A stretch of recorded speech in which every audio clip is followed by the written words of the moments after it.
नमस्कार। सुबह के 7 बजने वाले हैं। इस वक्त के बुलेटिन के साथ मैं हूं अनुपम। 69,000 शिक्षकों की भर्ती के मामले में 2019 की फाइनल आंसर शीट आज जारी की जाएगी। सभी अभ्यर्थी atr.exam.upsdc.gov.in पर इसे देख सकते हैं और 17 मई तक यह आंसर शीट वेबसाइट पर उपलब्ध रहेगी। हाईकोर्ट ने सफल अभ्यर्थियों को 1 महीने में नियुक्ति का आदेश दिया है। आपको बता दें कि 6 जनवरी 2019 को अध्यापक भर्ती परीक्षा हुई थी और 11 जनवरी को शाम 6 बजे तक अभ्यर्थियों को ऑनलाइन आपत्तियां देनी थीं और 8 जनवरी को सभी चारों सीरीज की आंसर शीट जारी की गई थी।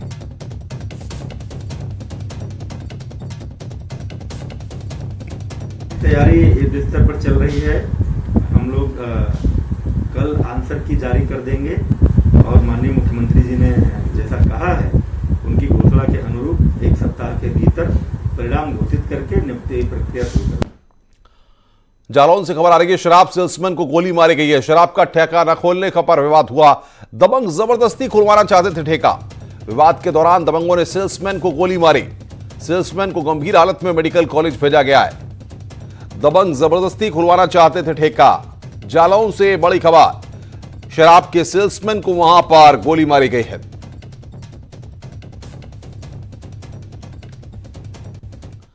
आगे बढ़ते हैं। केंद्र सरकार ने श्री राम जन्मभूमि तीर्थ क्षेत्र को ऐतिहासिक महत्व का स्थान और सार्वजनिक पूजा के प्रसिद्ध स्थान के रूप में अधिसूचित किया है।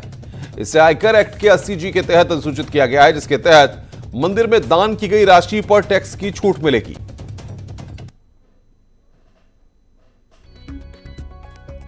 तो केंद्र सरकार ने यहां पर यह फैसला लिया है।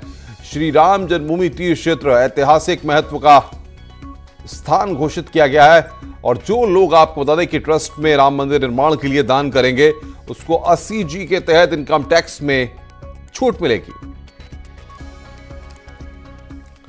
आगरा से बड़ी खबर। कोरोना मरीजों की संख्या 700 के पार हो गई है। 23 नए कोरोना पॉजिटिव मरीज सामने आए हैं। आगरा में कुल 701 हुई कोरोना पॉजिटिव की संख्या। 303 कोरोना पॉजिटिव अब तक डिस्चार्ज हो चुके हैं। अब तक 8,835 लोगों की जांच हुई है। तो आगरा में 8,835 लोगों की जांच अब तक हो चुकी है और कोरोना पॉजिटिव की संख्या 700 के पार हो चुकी है। 701 ये संख्या जा पहुंची है।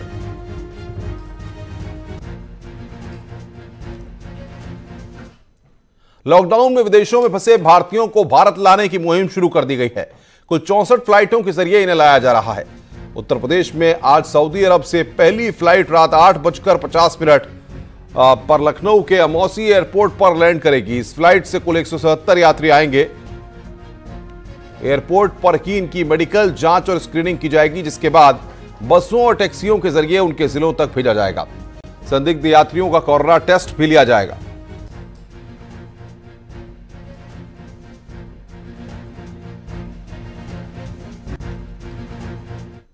आगे बढ़ते हैं। दूसरे राज्यों से करीब 1,235 मजदूरों को लेकर श्रमिक ट्रेन रायबरेली पहुंची।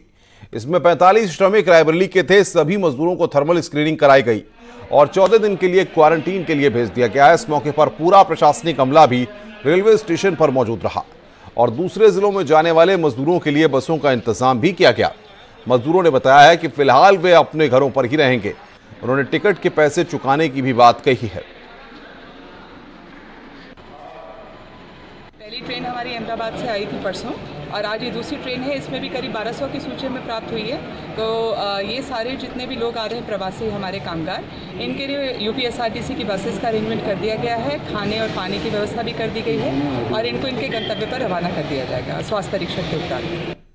लगातार दूसरे दिन पंजाब से 1,301 प्रवासी मजदूरों को लेकर श्रमिक ट्रेन हरदोई पहुंची। इन यात्रियों को उनके घरों तक पहुंचाने के लिए प्रशासन ने 60 बसों का इंतजाम किया था। इन यात्रियों को रेलवे की तरफ से ही ट्रेन में खाना दिया गया। हरदोई में आने पर इनकी स्क्रीनिंग की गई और संदिग्ध लोगों को रोककर उन्हें जांच के लिए जिला अस्पताल भेजा गया। 1301 यात्री आए हैं और इनमें अधिकतर हरदोई जनपद के हैं, उसके बाद उन्नाव के हैं तथा कुछ अन्य जनपदों के लोग हैं। इनको बसों से उनके गंतव्य स्थल तक बाहरी जिले के लोगों को स्क्रीनिंग के पश्चात भिजवा दिया जाएगा और जो हरदोई के समस्त लोग हैं उनको 5 तहसीलों के क्वारंटाइन सेंटर पर स्क्रीनिंग के पश्चात भिजवा दिया जाएगा। आगे बढ़ते हैं। लॉकडाउन में फंसे अलीगढ़ मुस्लिम यूनिवर्सिटी के 1200 छात्रों को स्पेशल ट्रेन से आज बिहार भेजा गया। घर जाते वक्त सभी छात्रों ने खुशी का इजहार किया। रवाना होने से पहले सभी का मेडिकल चेकअप भी किया गया। साथ ही सैनिटाइजर से लेकर खाने का इंतजाम स्टेशन पर किया गया। सभी छात्रों का किराया अलीगढ़ मुस्लिम विश्वविद्यालय का प्रशासन देगा।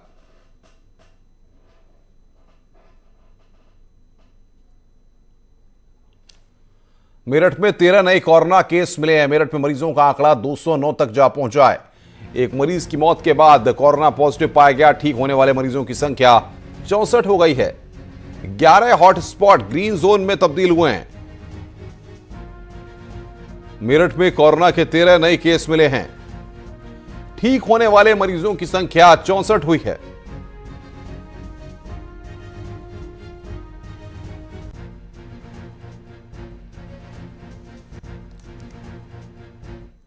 आगे बढ़ते हैं। एटा में तैनात किसी भी अधिकारी कर्मचारी को अगर आसपास के जिलों से डेली अप डाउन करते पाया जाएगा तो उसके खिलाफ कड़ी कार्रवाई की जाएगी।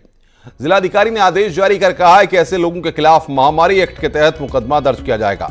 साथ ही जो लोग सीमावर्ती जिलों आगरा, फिरोजाबाद, कासगंज, फर्रुखाबाद से आते हैं उन पर विशेष नजर है। अगर कोई भी व्यक्ति इन जिलों में बिना अवकाश के इन जनपदों में आता है तो उसके खिलाफ विभागीय कार्रवाई की जाएगी। जिलाधिकारी ने बताया कि एटा में 5 कोरोना पॉजिटिव मरीज हैं और जल्द ही इनकी नेगेटिव रिपोर्ट आने पर जिले को कोरोना मुक्त घोषित कर दिया जाएगा। आदेश कर दिया है कि समस्त जिला स्तर के अधिकारियों को कि वे स्वयं और उनके स्टाफ कोई भी जो है जो वाटर के जिले हैं जहां पर कोरोना का बहुत ही प्रभाव है वहां से अप डाउन ना करें। अगर वो अप डाउन करते हुए पाए जाते हैं तो महामारी अधिनियम की धाराओं के तहत उनके विरुद्ध कार्रवाई करके कार्रवाई की जाएगी।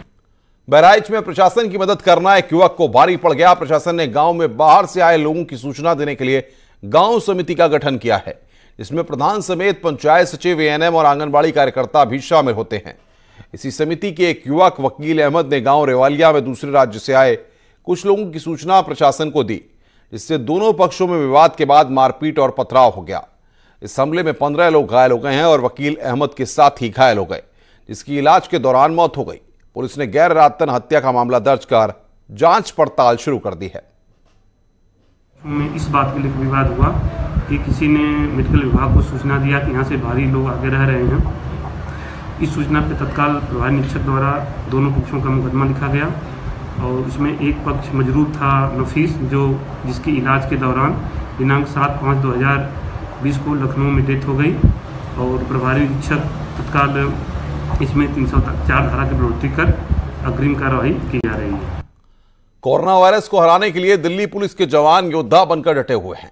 दिल्ली पुलिस के इस जज्बे को देखकर दिल्ली की 7 साल की मरियम ने अपना गुल्लक तोड़कर अपना पैसा दिल्ली पुलिस को डोनेट कर दिया। मरियम की गुल्लक से 535 रुपए निकले, लेकिन ये पैसे लाखों रुपए से कम नहीं हैं। बाग और जामिया नगर की पुलिस स्टेशन भूखे लोगों को खाना खिलाने में हेल्प कर रही है। नीडी पीपल को घर घर जाके राशन पहुंचा रही है। इसलिए आज मैं अपनी पिग्गी बैंक दिल्ली पुलिस में डोनेट करने जा रही हूँ। मेरी पिग्गी बैंक में ज्यादा पैसे तो नहीं निकलेंगे, लेकिन मैं चाहती हूँ इन पैसों से नीडी पीपल की हेल्प। वाराणसी में बाबा विश्वनाथ की सप्तऋषि आरती को लेकर हुए विवाद के बाद अर्चकों ने 20 सड़क पर ही सप्तऋषि आरती की थी। अब इस मामले में इन अर्चकों पर लॉकडाउन में बिना अधिकार पत्र के जमा होने और डिजास्टर मैनेजमेंट एक्ट के उल्लंघन के आरोप में चालान कर दिया गया है। इनमें शशि भूषण तिवारी उर्फ गुड्डू महाराज समेत दर्जनों लोगों पर चालान की कार्रवाई की गई है।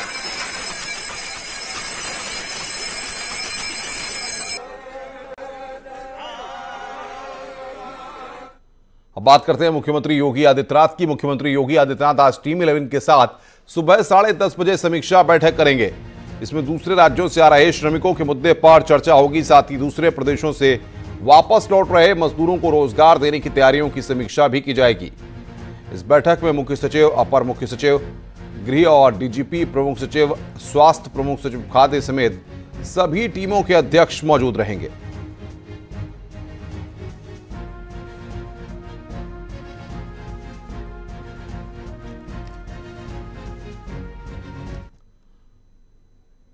श्रम कानूनों में बदलाव पर कांग्रेस महासचिव प्रियंका गांधी ने योगी सरकार पर निशाना साधा और कहा है कि श्रम कानूनों में बदलाव रद्द होने चाहिए। उन्होंने कहा है कि मजदूरों के अधिकारों को कुचला जा रहा है। मजदूर देश का निर्माता है, आपके बंधक नहीं। तो श्रम कानूनों में बदलाव पर आपको बता दें कि योगी सरकार पर प्रियंका गांधी ने निशाना साधा है। मजदूरों के अधिकारों को कुचला जा रहा है, मजदूरों के परिवारों को सुरक्षा कवच नहीं। इस मसले पर प्रियंका गांधी ने आपको बता दें कि योगी सरकार पर निशाना साधा है। श्रम कानूनों में बदलाव रद्द होने चाहिए, सरकार मजदूरों की मदद को तैयार नहीं है।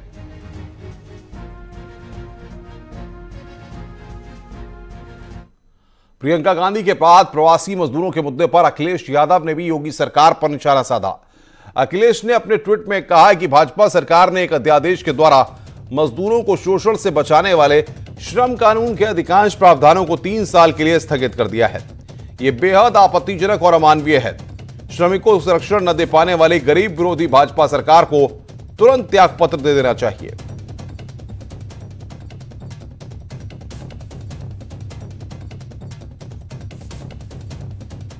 प्रियंका और अखिलेश यादव के ट्वीट के बाद यूपी के श्रम मंत्री स्वामी प्रसाद मौर्य ने पलटवार किया।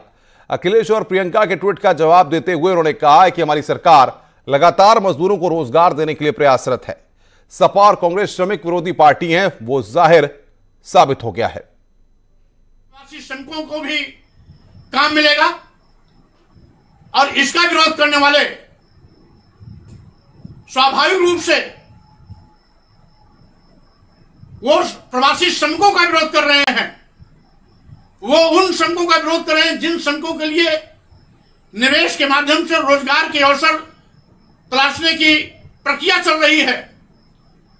वो उन श्रमिकों का विरोध कर रहे हैं जिन श्रमिकों के लिए हम लॉकडाउन के चलते बंद उद्योग, मिल, कारखानों में उनको पुनः सेवायोजित करने के लिए, काम दिलाने के लिए अवसर प्रदान करने जा रहे हैं। इसलिए कांग्रेस और समाजवादी पार्टी के इस बयान से उनका श्रमिक विरोधी चेहरा सामने आया है। नोएडा मंडी में भारी भीड़ को देखते हुए प्रशासन ने सख्ती शुरू कर दी है। शुक्रवार को पूरी मंडी को बैरिकेडिंग से घेर दिया गया। साथ ही सब्जी विक्रेताओं को पास जारी किए गए हैं। बिना पास के मंडी में एंट्री नहीं मिलेगी और केवल थोक विक्रेता ही मंडी में प्रवेश कर पाएंगे। इस बारे में मंडी परिषद के सचिव संतोष कुमार से बातचीत की हमारी संवाददाता प्रीति श्रीवास्तव ने। नोएडा की मंडी में कल भीड़ इकट्ठी हो गई थी, जिसके चलते प्रशासन आज काफ़ी सख्त नज़र आ रहा है। आज प्रशासन ने नए नियम बना दिए हैं मंडी में जाने के लिए। आप देख सकते हैं कि ये जो ठेले वाले हैं, इन्हीं के चलते कल मंडी परिसर में काफ़ी भीड़ इकट्ठी हो गई थी, क्योंकि ये लोग अचानक से मंडी के अंदर पहुंच गए थे, जिसके चलते काफ़ी भीड़ हो गई थी। आप देख सकते हैं यहाँ पे कि पुलिस ने यहाँ पे बैरिकेड्स कर दिए हैं। प्रशासन भी काफ़ी सख्त नज़र आ रहा है। इनके पासेस बन गए हैं और इनके जो पासेस हैं वो ऑल्टरनेट डेज पे इनको दिए जाएंगे। एक दिन में 100 से ज़्यादा लोगों की एंट्री नहीं होगी। रिटेलर जो है वो रिटेल पूरी तरीके से बंद कर दिया गया है। मंडी परिषद के सचिव हमारे साथ मौजूद है, उन्हीं से बात करेंगे कि और क्या क्या नियम है। सर, ये बताइए किस तरीके से अब भीड़ इकट्ठी ना हो, उसको लेकर आप लोगों ने क्या इंतजाम किए हैं? कल अचानक जैसे भीड़ इकट्ठा हो गई थी, उसको देखते हुए हम लोगों ने आज पास सिस्टम लागू किया है कि आज 100 पास हम लोग जारी करेंगे और 100 रिक्शे वालों को अंदर एंट्री दी जाएगी। और उसी वजह से जो आज 100 एंट्री करेंगे वो कल एंट्री नहीं कर पाएंगे। कल हम लोग दूसरे 100 जारी करेंगे। सीरियल नंबर 1 से 100 तक आज जाएंगे और 101 से 200 तक कल जाएंगे। क्या पास के लिए क्या टर्म्स एंड कंडीशंस? पास के लिए हम लोग 3 टर्म्स एंड कंडीशन हम लोगों ने डाली है। और एक उस पर नाम रहेगा, उसके पिता का नाम, और उसके साथ में कोई ID प्रूफ रहेगा अलॉन्ग विथ फोटो। तीनों चीज़ रहेंगे, उसको मुहर मार के जारी किया जाएगा। और जो पास होल्डर होगा वही मंडी के अंदर अलाउ किया, इसके अलावा किसी को एंट्री नहीं होगी उसके अंदर। तो सुना आपने, साफ कहना है कि प्रशासन पूरी कोशिश कर रहा है कि मंडी में जिस तरीके की भीड़ कल इकट्ठा हो गई थी वो भीड़ दोबारा से ना लगे। कैमरा पर्सन विपिन के साथ प्रीति श्रीवास्तव, न्यूज़ 18 नोएडा।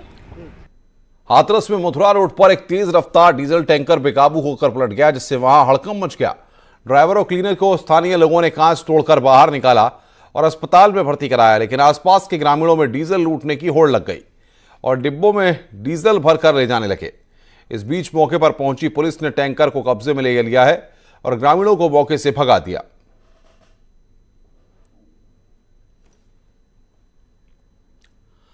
बहराइच में वाहन चेकिंग के दौरान पुलिस और बदमाशों के बीच मुठभेड़ हो गई। बदमाशों की फायरिंग से कैसरगंज थाना प्रभारी संजय सिंह और चौकी प्रभारी समेत एक सिपाही घायल हो गया।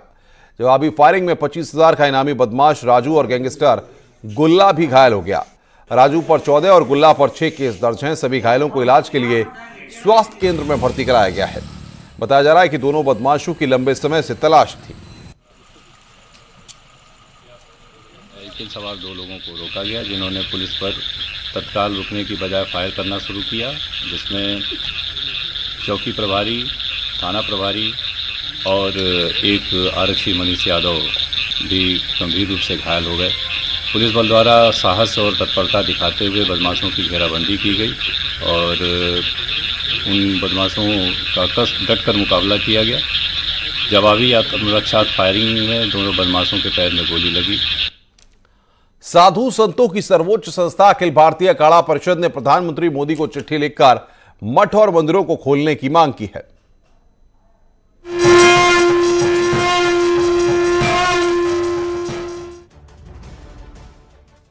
चिट्ठी में मांग की गई है कि जिस तरह जरूरी वस्तुओं की दुकानें खोलने की इजाजत दी गई है, उसी तरह देश भर में मंदिर और मठ भी खोलने की इजाजत दी जाए। प्रधानमंत्री नरेंद्र मोदी, गृह मंत्री अमित शाह, रक्षा मंत्री राजनाथ सिंह और यूपी के मुख्यमंत्री योगी आदित्यनाथ को लिखी चिट्ठी में परिषद ने कहा है कि अगर मंदिर खोलने की इजाजत दी जाती है तो मंदिर प्रबंधन और पुजारी सरकार और विश्व स्वास्थ्य संगठन के निर्देशों का पूरी तरह से पालन करेंगे। श्रद्धालुओं से दर्शन के लिए सोशल डिस्टेंसिंग, मास्क और हैंड सैनिटाइजर के इस्तेमाल जैसे नियमों का पालन भी कराया जाएगा। संतों की दलील है कि करीब 2 महीने से मंदिरों के बंद होने से पुजारियों और अन्य कर्मचारियों को वेतन देने और उनके भरण पोषण में परेशानी हो रही है। कि छोटे बड़े मंदिरों के खोलने की व्यवस्था की जाए और मंदिर की व्यवस्था जो भी देख रहे हों उनको भी यह निर्देश दें कि जो सरकार के कोरोना वायरस बचाव का नियम उसका पालन करें। एक बार पुनः हम अपने देश के प्रधानमंत्री, गृह मंत्री, रक्षा मंत्री एवं उत्तर प्रदेश के एवं सभी प्रांत के मुख्यमंत्रियों से मेरा निवेदन है कि आप लोग मंदिर छोटे बड़े हों, मठ मंदिर हों, वहाँ पे श्रद्धालुओं के लिए खोला जाए। संतों की चिट्ठी में यह भी लिखा गया है कि मंदिर खुलने से लोग दर्शनों को जाएंगे और अपने आराध्य से कोरोना खत्म करने की भी प्रार्थना करेंगे। और सनातन परंपरा में लोगों का ऐसा विश्वास है कि आराधना से लोगों के कष्ट दूर होंगे। प्रयागराज से न्यूज़ 18 के लिए सर्वेश दुबे की रिपोर्ट। स्वागत है। ब्रेक के बाद लॉकडाउन में छूट मिलते ही अयोध्या में भव्य राम मंदिर के निर्माण की तैयारियों का काम शुरू कर दिया गया है। अभी जमीन को बराबर किया जा रहा है ताकि नींव रखी जा सके।